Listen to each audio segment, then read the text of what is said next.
My name is Andres Lozano. I'm doing a sports vlog podcast show. This will be our second episode. Our first one we had former baseball coach Jack Leggett, and he was sharing some points about mental toughness and about what he looks for in a pitcher. And the reason for doing these videos is all our guest speakers they have experience and they have knowledge that many younger athletes can benefit from. And the only difference that separates someone who's actually listening to this and someone who's listening to what's being said on here by guest speakers is if they apply it. Um, and here we have on the other line, we have Coach Niko from Furman University, men's basketball coach. And we're just going to go over a couple questions specifically geared towards younger athletes so they can have an understanding, not my perspective from a former student athlete, not a parent's perspective, not a younger athlete's perspective, but from a coach perspective, which is a lot different because they're involved with a team. They're involved with making individual athletes better so that the overall team can work as one unit. So it's a little different. But Coach Niko, how are you doing today? I'm doing great. How are you? Doing good. I'm glad you're on the show today. Specifically talking about one point, mental toughness. When it comes to, we're on the subject of mental toughness, but when it comes to that, what is something that you look for in a younger player who wants to play at, let's say, the next level, which would be college? I think that's a great question, and I think that toughness is something that the term is used a lot, whether somebody has it or lack thereof. Mental toughness, physical toughness.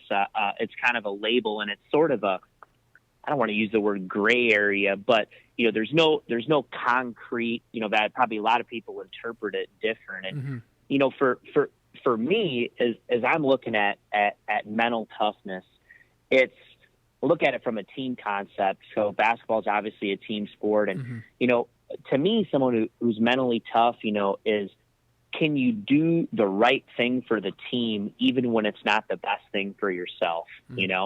And I think the willingness to do that, looking for people and players that maybe it's not going your way, but what can you do from an emotional standpoint?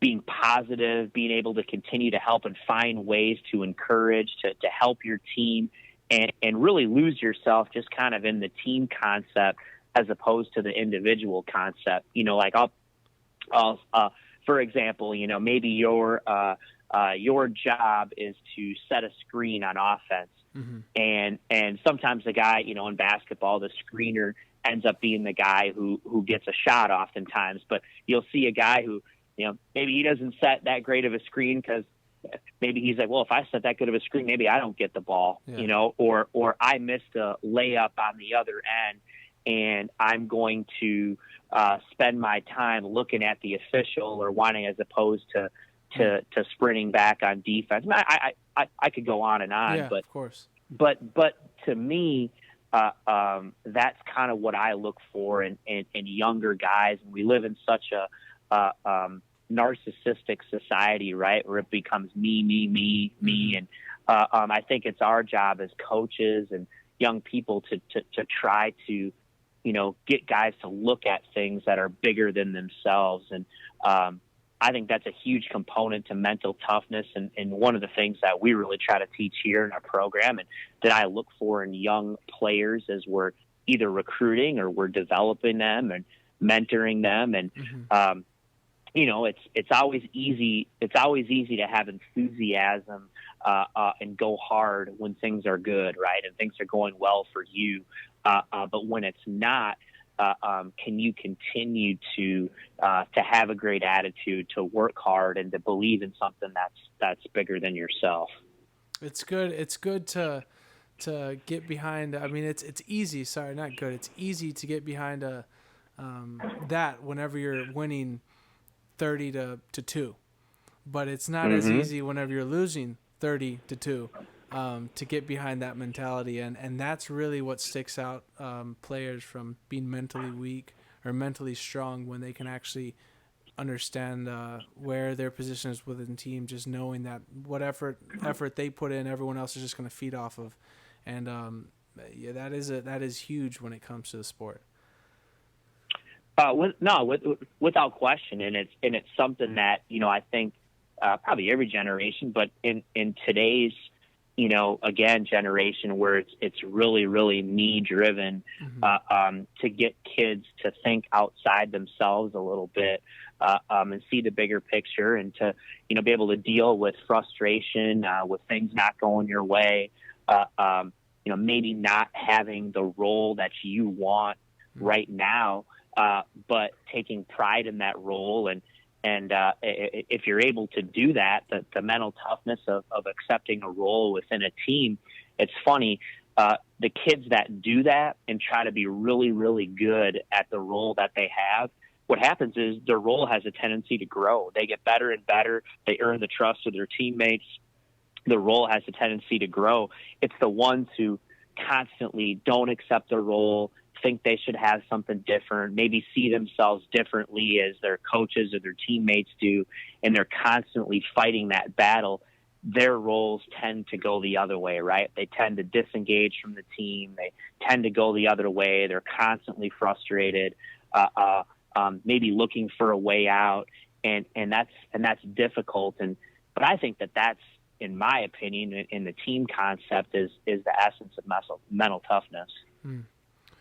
Well, that's good. No, that's good to hear. And like I said, the perspective is a lot different because at the end of the day, coaches, with tryouts and everything, that's pretty much what matters. If you're going out to try out for a team and what the coach is looking for, if you don't have those qualities or those things that they're looking for, then at the end of the day, your name's probably not going to be on the roster. Well, right, and I mean, hey, we understand you've got to have a certain skill set and talent and athleticism and all those things if you're talking about us to compete, Division I basketball. But at the same point in time, the things that separate those guys is, the mental toughness aspect. Oh, beautiful. Moving on to the next question, breaking it down towards a specific athlete, what would you look for? Let's say you're going to go recruit a kid, or you're going to go to a basketball game. Scenario type, but if you're going to go to a basketball game and you were going to look for a specific position because you need to fill a spot, what position? Would it be a power forward? What some details that you would look for that would stick out within that position? Well, let's say I was looking at a guard. Okay. I would say that. Obviously you're looking at starting with athleticism. How fluid is it? How quick are his feet? How quick are his hands? What kind of body control does he have? Does he have the ability to create athletically any separation? Without the ball and with the ball, against somebody who you think is the same level of athleticism he would play at again at this level. I think you're looking at skill level is absolutely paramount. How well do they shoot the ball? How well do they handle the ball? Pass the ball? I mean, those kind of things.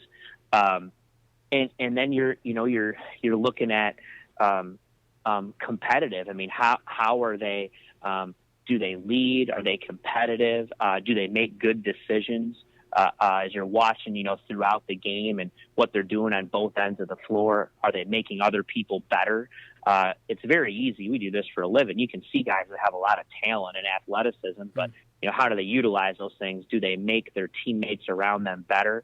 How much are they impacting winning out on the floor? Those kind of things. And then I think maybe is paramount is trying to get a feel for what we talked about before. What kind of teammate are they? How mentally tough are they? Do they really, really love the game?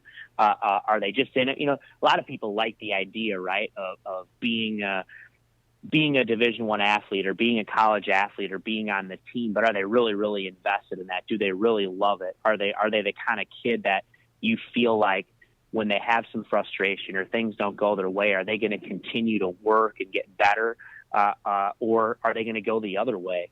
And I think oftentimes, as I've been doing it, those are the things that separate the really, really good ones and the great ones than just the ones that average, guys who never reach their potential.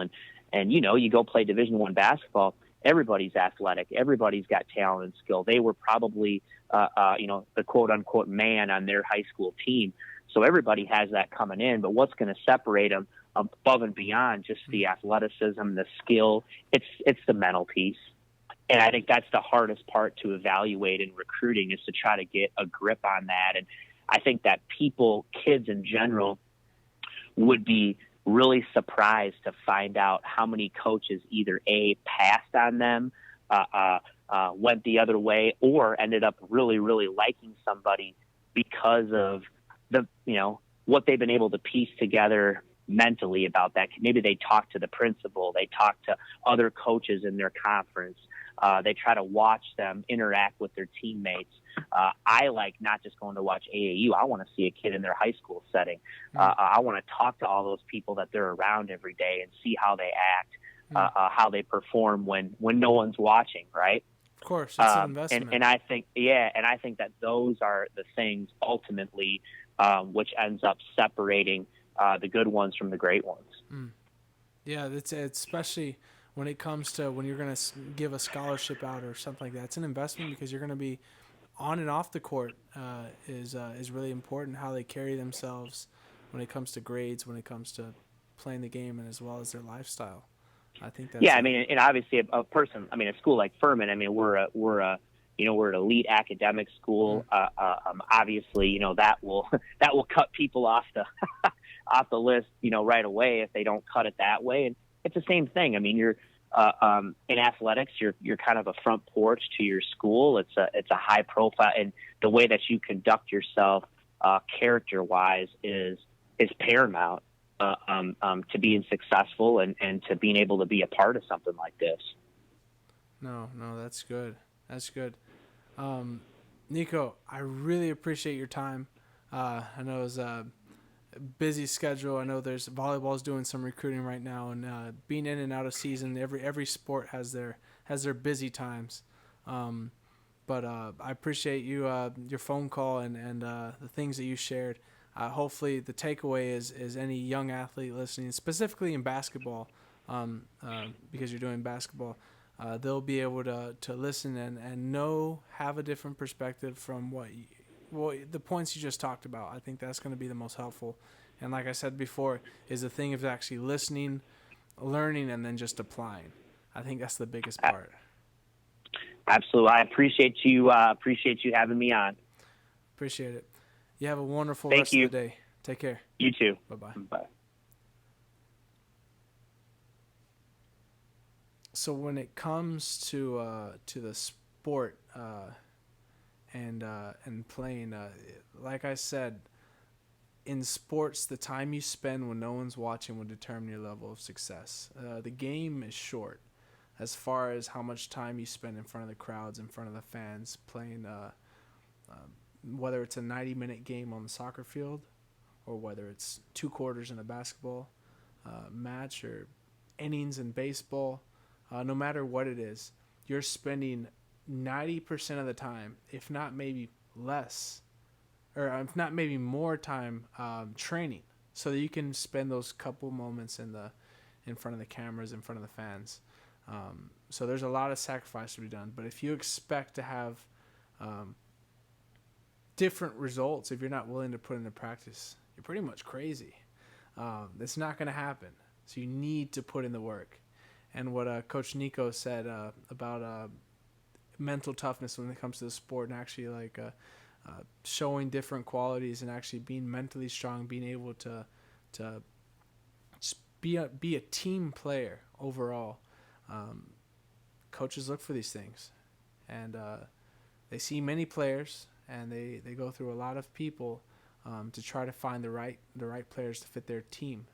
So I would take to heart what these coaches are saying, and I would definitely listen, learn, and apply.